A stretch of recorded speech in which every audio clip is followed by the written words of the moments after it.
con rồi.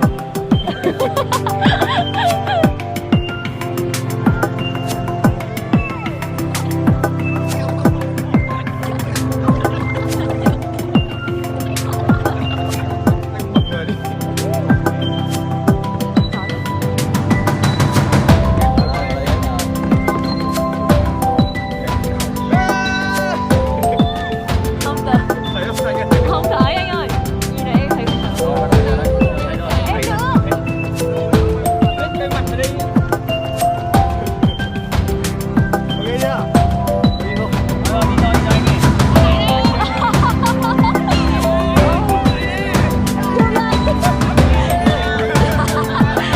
Chưa mấy cái ngàn.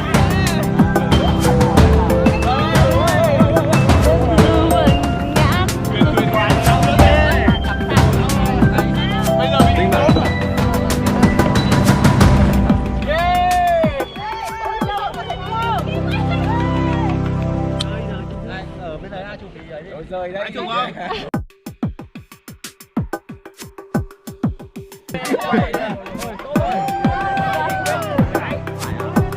Hết chưa, hết chưa?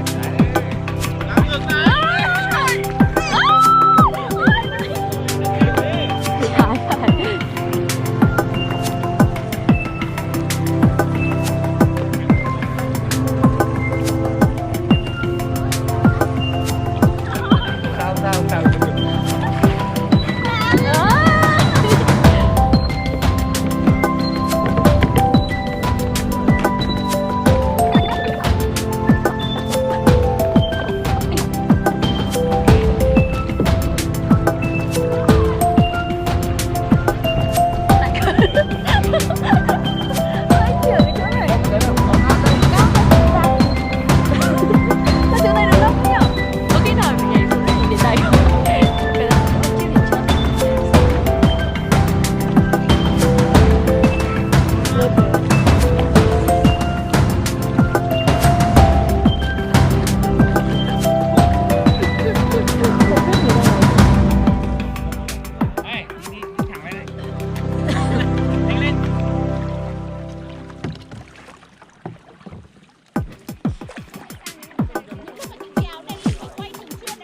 Bay liên tục từ lúc đi mà.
Nó nuôi cái gì ở đây anh ạ? Nuôi tôm hay gì? Đây là nó canh. Ui.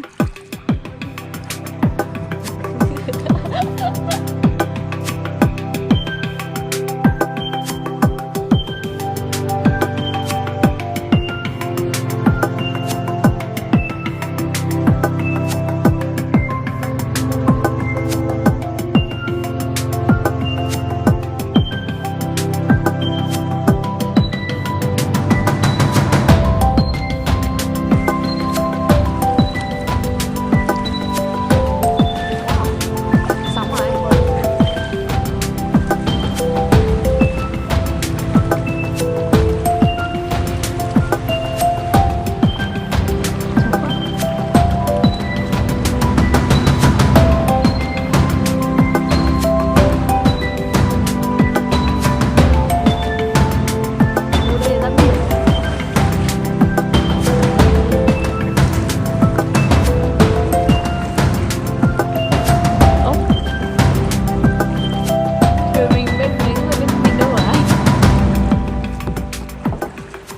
ngoài này có sóng. Sóng nhẹ.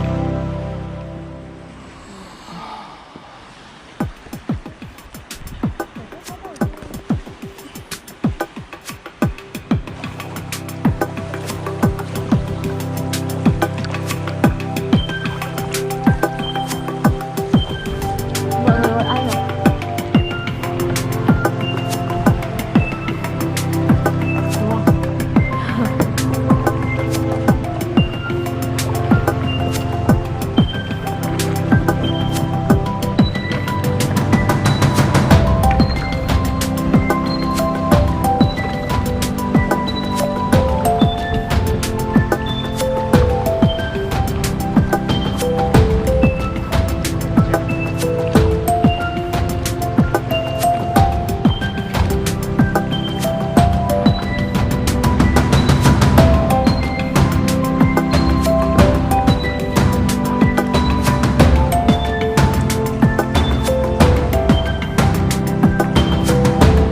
Bây giờ em thấy cái thuyền sóng rồi. Thế nhưng mà đi nước chậm. Chị Đặng ơi!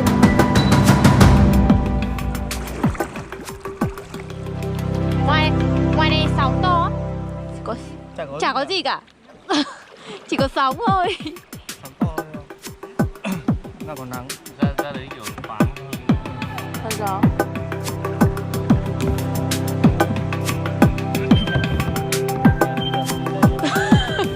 Thuyền sáu người. Thuyền sáu người. Có.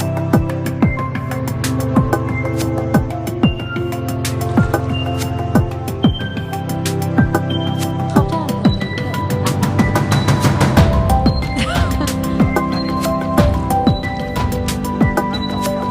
là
thôi tháo là thằng tay nó nước nào đúng rồi. đấy rồi cho vào cái thùng này.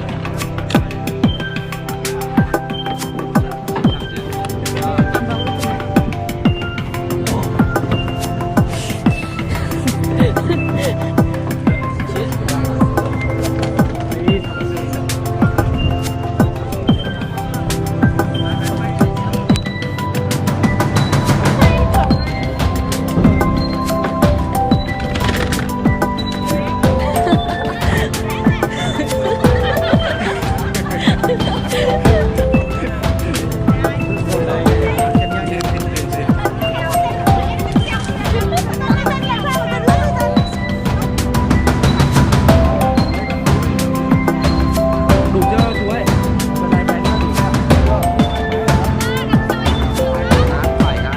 Bảy, vừa về một quạt bảy. Còn nữa đấy ạ.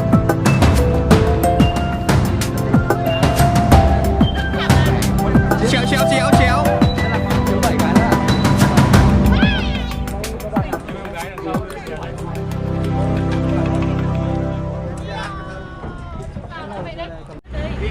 Thôi về đây đi, thầy chút xíu tao lại đó.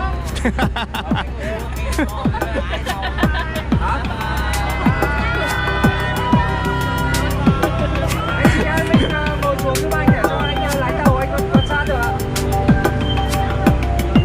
Anh không quan sát được anh lái kia một cái là chạy.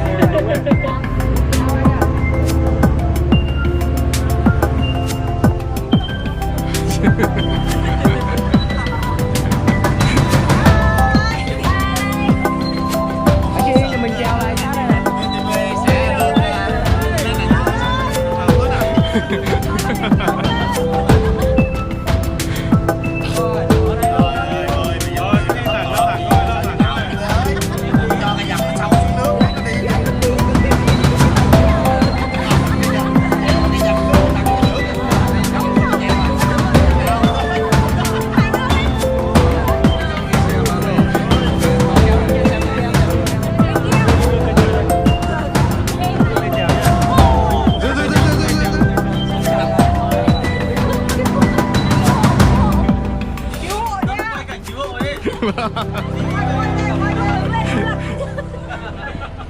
Còn lúc cuối lên nữa tôi lấy cẩn thận.